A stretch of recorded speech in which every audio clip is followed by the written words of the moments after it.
Du er der. Kom.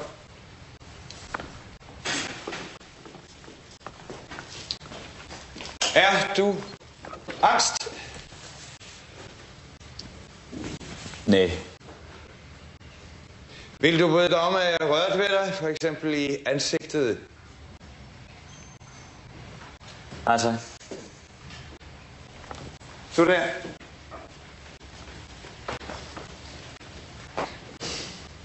Stil dig tæt hen ved ham.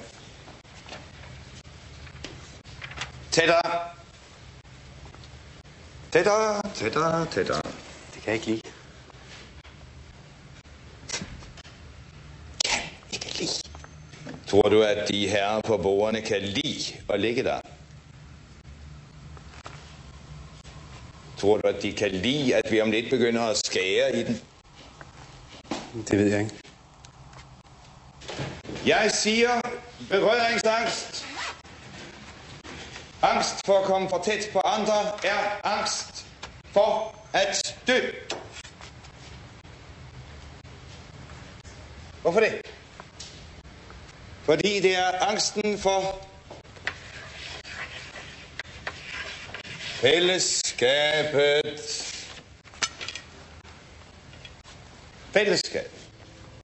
Hver gang I rykker længere ind til siden på sædet i bussen for ikke at komme til at røre ved den, der sidder ved siden af. Hver gang I viger tilbage for at stikke fingrene i en eller anden sygdom, som en patient kommer med, så er det angsten for fællesskabet. Og det store fællesskab. Alle vi arbejder med hernede har accepteret deres plads i fællesskabet. Et lig kræver jo ingenting. Et lig yder med sit sublime storsind sin krop til vores allesammens videnskab.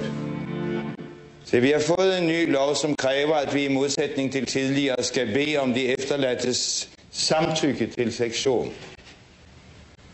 Denne lovgivning kan måske nok vanskeliggøre vores arbejde, men hvis henvendelsen foretages på en åben og saglig måde, kan ingen argumentere mod det fornuftige i en sektion. De levendes lov kræver, at vi spørger først. De dødes lov er at yde. Det maner til respekt. Og så skærer vi for.